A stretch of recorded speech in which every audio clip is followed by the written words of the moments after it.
Anime Divan'dan herkese selamlar. Bugün başta romanlar olmak üzere Bleach'in filmleri, databookları, anime versiyonu yani kısacası Bleach'e dair olan her şeyin kanonluğunu açıklıyor olacağım. Şimdiden söyleyeyim, bu video Bleach'i hiç izlememiş kişiler için yapılmış bir izleme okuma sırası değildir. Videoda neyin ne kadar kanon olduğunu anlatırken spoiler vermek zorunda kaldığım yerler olacak. Video başlamadan bir duyuruda bulunacağım. Arkadaşım çizimler yaptığı bir kanal açtı. Çizimlerini animasyona dönüştürerek anlatım yapıyor. Bakmanızı öneririm. İlla ki insanlara C.F. Yov'dan argümanlar sunup romanda bu karakter şu seviyeye yükseldi tarzı sözler söylediğini duymuşsunuzdur. Bu romanları Kubo kendisi yazmadığı için non-kanon diyenleri görmüşsünüzdür. Gelin bunlar ana hikayeyle uyumlu mu? Bir bakalım. Kubo romanlarda anlatılan hikayenin kendi yazdığı hikayeyi tamamladığına inanıyor. Saf W, C.P.O. gibi romanların yazarı olan Narita'nın Bleach konusundaki bilgisini övüyor. C.P.O. romanın hikayesini beraber yazdıklarını belirtiyor. Animede mangada gösterilmeyen bazı şeyleri okuyucu romanlar sayesinde öğrenebilir. Örnek vermek gerekirse Saf W romanda Zaraki'nin saç tokaları ve göz bandı yok oluyor. Mayuri romanın sonunda ona eskisinden 10 kat daha fazla gücü sınırlayan bir göz bandı verir. Saf W romandaki hikayeden bir sonraki hikaye olan Fullbring Arc'ta Zaraki'nin göğüs bandının değiştiğini ve artık saç tokalarının olmadığını görüyoruz. Nestle Tonight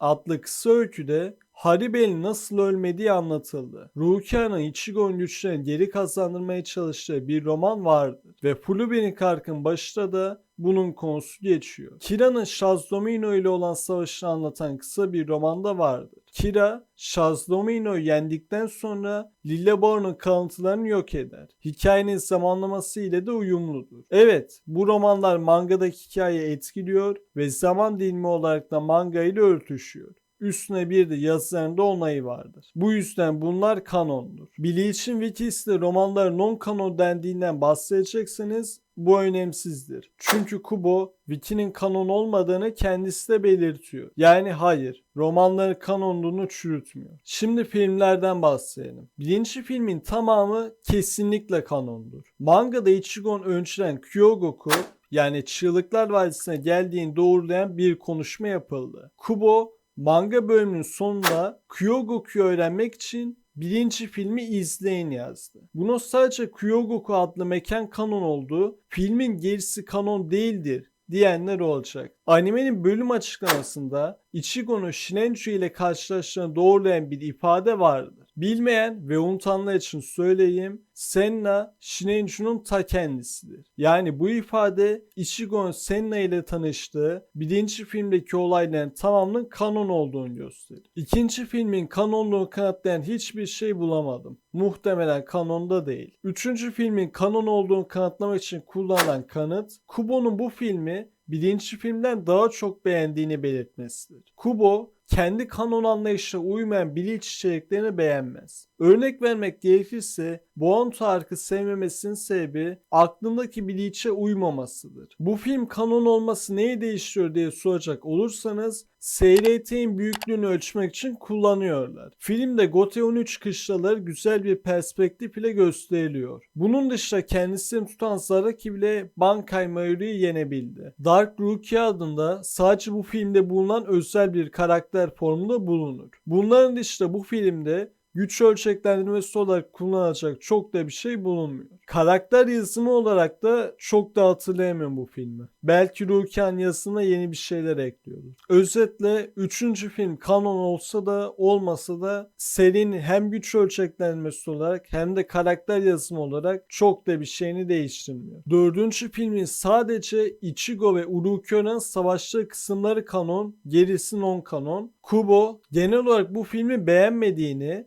ve yapımında da çok az bulunduğunu belirtti. etti. Ana hikayeyle çelişen şeyleri beğenmiyor. En basit örnekle Yamamoto'nun Fake Karakura Town hakkında bir kolunu kaybetmiş olmasına rağmen bu filmde iki kolla çizilmesidir. Peki neden ben sadece Ichigo ve Urukyoren savaşları kısmına kanon diyorum? Kubo bu film hakkındaki yorumunda ana hikayeden bir eksiklik, ihmalkarlık olduğunu belirtiyor. Yani ona göre olması gereken Urukyoren ve Sevastor Savaşı bu filmdeki gibidir. Bir soru cevapta da en sevdiği Bleach filmi sorulduğu zaman Urukyoren ve Ichigo cevabını vermiştir. Dördüncü film ve Hellverse demiyor. Özellikle filmin bu dövüşünü beğendiğini belirtiyor. Yani Reis de bizim en iyi kısmını izleyip çıkıyormuş. Bana göre filmlerin seyir zevki olarak kalitesi 4-1-3-2 idi. Siz de kendi sıralamanızı yazın, merak ettim. Şimdi Datavuklardan da bahsedelim. Kubo bunları yazan kişi değilse bile inceleyip imza atıp onaylıyor. Sus Databuku kanondur. Kubo bunu titizlikle denetlemiş ve okuyucularının da tekrar okuması önermiştir. Musket adlı Databuku da zaman sorunlarına rağmen yayınlamıştır. Ve sondaki yazılan nota göre bu da kanondur. Unmasked Databuku da kanondur. Bunun Arrancar Ark'ın sonuna kadarki zamanı kapsadığı belirtilir. Diğer iki Databuk gibi bunda da Kubo'nun imzası bulunur. Ayrıca bu Databuk'ta iki hikaye bulunur. Biri Urukyoren geçmişinin anlatıldığı hikaye, diğeri ise Nestle Tonight adlı kısa bir öyküdür. Bu öyküde Haribe'nin nasıl ölmediği ve Ichigo'nun güçlerini kaybetmesinin aşamaları anlatılır. Yami'nin ölümü üzerine yas tutan Kukapura adlı bir köpekten bahsedilir. Nestle Tonight'ta bahsedilen olaylar Ichigo Mugetsu'yu kullandıktan sonra bayıldığı sırada yaşanır. Kubo kendi Twitter hesabında Urukyoren geçmişinin anlatıldığı hikayeyi kendisinin yazdığını, çizdiğini belirtir. Kanonluğunu onaylar. Urukyoren gibi hikaye için önemli olan bir karakterin geçmişini öğrenmek için bu Databook'u okumak gerekiyor. Ya da en azından benim yaptığım gibi Databook'u okumayıp sadece Urukyoren geçmişini anlatılı one shot'ı internette aratıp okuyabilirsiniz. Resmi renklendirilmiş Bleach mangası kanondur. Kubo'nun çizdiği siyah beyaz manganın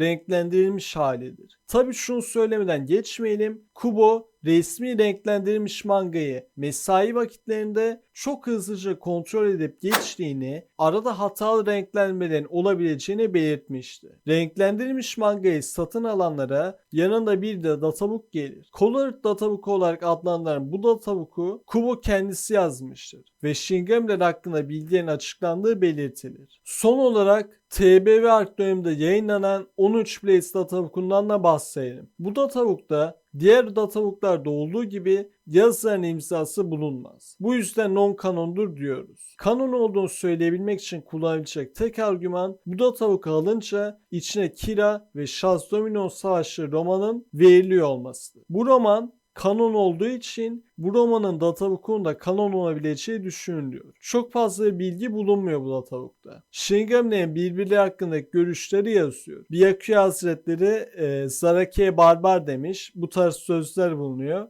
Mangada da diyordu zaten. Farklı bilgi olarak da bir kolu olan Yamamoto'nun en güçlü Shinigami ve Shinigami'nin zirvesinde olduğu belirtiliyor. Bunu özellikle bir kollu hali için demişler. Ben zaten Yamamoto'nun Ichiban güçlü olduğunu düşünüyorum. Bu bilgi aslında çok fazla bir şey değiştirmiyor. Bir de Shunsui ve Ukitaki'nin çocukluklarından beridir sürekli düellolar yaptığı ve bu düellolar sonucu Shunsui yaralandığı zaman Yamamoto'nun onu iyileştirmek için kaplıcalar götürdüğü belirtiliyor. Bleach databookları kanondur, evet, ancak ana kanon olan manga ile çelişen durumlarda çelişen bilgiler geçersiz olur. Grimshaw ve Ichigon savaşırken kendi ırklarını aşacak kadar güçlü oldukları yönündeki bilgi geçersizdir. Çünkü Grimshaw'un Baragan'dan güçsüz olduğunu kanıtlayan 3 tane roman ifadesi vardır. Ve Baragan'dan daha güçlü olan final form Yami, Jien ve Segunda etapı Urukyoren var. Ichigo kısmında açıklama gerek yok sanırım. Kimsenin Grimshaw dövüşteki Ichigo'ya en güçlü Shinigami diyeceğini sanmıyorum. Aynı dediğim şey romanlar için de geçerli. Romanlar kanon olsa da manga ile çelişen şeyler geçersiz olur. Örneğin Candice'in saldırısından Ginchon'un zor kaçabilmesi. Romanda Candice Wolfstanding'i kaybetmiş ve zombiye dönüştürüldüğü için yaşayan halinden daha zayıf olan bir Candice'ti. TBV Ark'taki Prime Candice bile Ginchu seviyesinde değil iken kendisinin daha zayıf bir formunun yaptığı saldırının Ginchu için etkileyici ve kaçması zor saldırı olması direkt bunu Outlier ve Jills yapıyor. Jills'lerin de karakter kaynaklı aptallık. Yani İngilizce kısaltımını söylüyor. Peki neden aynısını Grimjaw dövüşü için söylemiyorsun derseniz çok basit. Romanda Grimjaw'un Hollow'ları yiyerek eskisinden daha güçlü bir hale geldiği belirtildi. Yani kendi iste olduğu gibi sonradan zayıflama durumu yok. Bu yüzden bu TB ve Ark'taki ve Aran karakteri Grimjaw'dan daha güçlü bir Grimjaw formudur. Ve bu formun Gincho seviyesi olmadığını gösteren bir şey de yok. Zaten TB ve Ark'taki Grimjaw da askine hasar verecek kadar güce sahipti. Bu yüzden Grimjaw olayı Outlier veya Jills olmuyor. Gincho ile ilgili başka bir çelişkiden de bahsedeyim. Gincho'nun yaptığı duygusal güçlenmeli Getsuga Tensho için Ichigo'nun en güçlü Getsuga Tensho'su kadar güçlü deniyor romanda.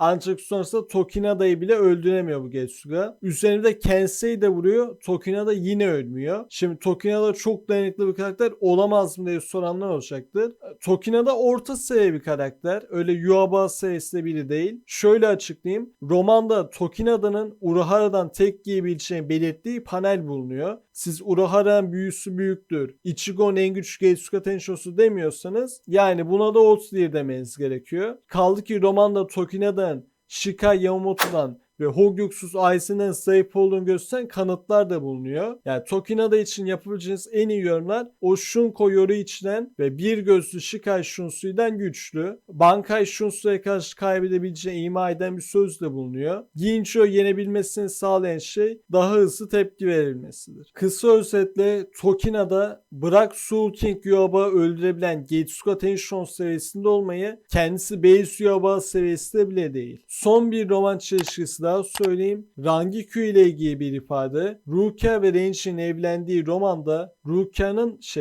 Rangiku'nun banka elde ettiği yazar. Kubo'ya bir soru cevapla Rangiku'nun bankayısının ne olduğu sorulduğunda orada bir hata olmuş cevabını verir. Evet, romanlar yazar tarafından kontrol edilerek yayınlanıyor ama yine de içine manga ile çelişen bir şey olursa çelişen kısımlar geçersiz olur. Roman tamam geçersiz olmaz. Animenin kanonluğundan bahsedelim. Bleach serisinin her arkı için manga animeden daha yüksek kanonluğa sahiptir. Sadece TVB arkta anime mangadan daha çok kanonluğa sahip. Bunun sebebi Kubo'nun son sezon aceleyle yazması ve animeyi yapan ekiple konuşarak istediği gibi olacak şekilde hikayeyi düzenlemesidir. Senchuma'nın Bankais gibi mangada olmayan ama TVB arkın anime versiyonunda olan şeylerin hepsi kanondu. TBB'nin Part 4'ünde daha fazla yeni sahneler ekleyeceğini de belirtti. TBB ark üzerinden karakterin güçlerini kıyaslarken manga ve anime arasında çelişkili olan her yerde anime öncelik alınmalıdır. Mangada Byakuya Shikai haliyle yendiği Quinch'leri animede bankaya açarak yeniyor. Mangada göğüs canavarlarını yok edebilirken animede bunları yok edemez. Zanpakuto Ark, Regai Ark gibi filler arklardan bahsedelim. Zanpakuto Ark'taki olaylar kanon değil ama Zanpakuto'ların ruh görüntüleri kanondur. Kubo filler bölümleri kanona dahil etmese de filler bölüm karakterlerin tasarımlarını yapar. Kaptan Amagai arkındaki karakterler buna örnekti. Bazıları Shunsui'nin Zanpakuto ruhu olan Katen'i mangadaki Lillebor dövüşten önce Zanpakuto arkta gördük diye bu arka kanon diyor. Hayır. Kubo animedeki bu filler bölümleri yapan stüdyoya Katen'in ruh tasarımını açıklamış. Hepsi bu kadar. Diğer Zanpakuto'ların ruh tasarımları da kanon. Sadece bu arkta yaşanan olaylar ve güç seviyeleri kanon değil. Çünkü hem zaman dilimi olarak manga ile çakışmalar var hem de güç olarak Byakuya hiçbir zaman Yamamoto'nun seviyesinde değildi. Ama bu arkta Yamamoto ile bir süreliğine dövüşen Koga Kuchiki'yi yeniyor. Bu filler arkta Koga Kuchiki'nin Zanpakuto'su Muramasa'dır. Ama daha yüksek kanonluk değeri olan CPO romanında Muramasa'nın Kuchiki klanının özel Zanpakuto'su olduğu belirtildi. Nasıl Enra Kyoten, Tsunoyashiro ailesinin özel Zanpakuto'su ise aynı şekilde Muramasa da Kuchiki klanının özel Zanpakuto'sudur. Zanpakuto Ark'ta ise bu fikir çelişiyor. Özetle Muramasa Zanpakuto'su kanon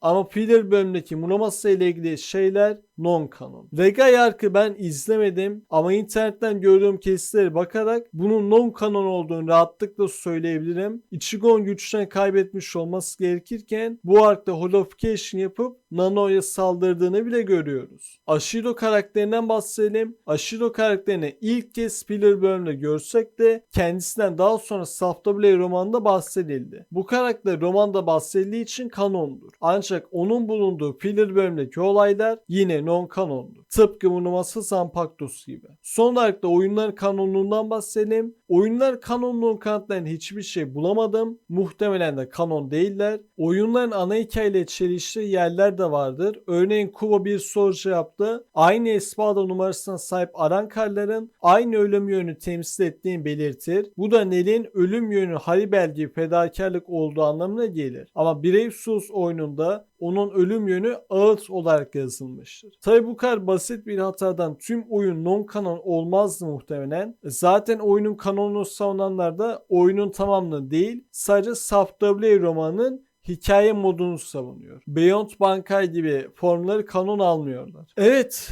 genel olarak Bleach'in kanon analizi bu şekildeydi arkadaşlar. Umarım beğenmişsinizdir. Ekrana en kanon izleme okuma sırasını yazarım merak edenler için. Bunun dışında video hoşunuza gittiyse bir beğeni bırakabilir. Yeni Bleach videolarına haberdar olmak için kanala abone olabilirsiniz. Kendinize çok iyi bakın. Görüşmek üzere.